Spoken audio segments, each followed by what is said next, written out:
العراق واحدة من الدول العربية المشهورة بالأكل اللذيذ، مثل الدولمة، التشريب، والمكسوف. وفي أكلة من زمان ودي أجربها، وهي الباتشة العراقية. هذا شو؟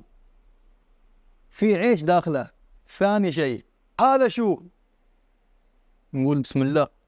بجرب هالغريب أول شيء.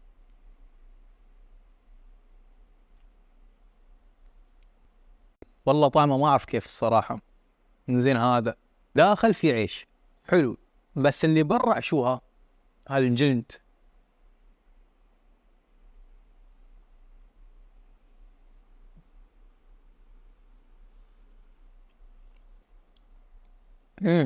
بالزور ينبلع.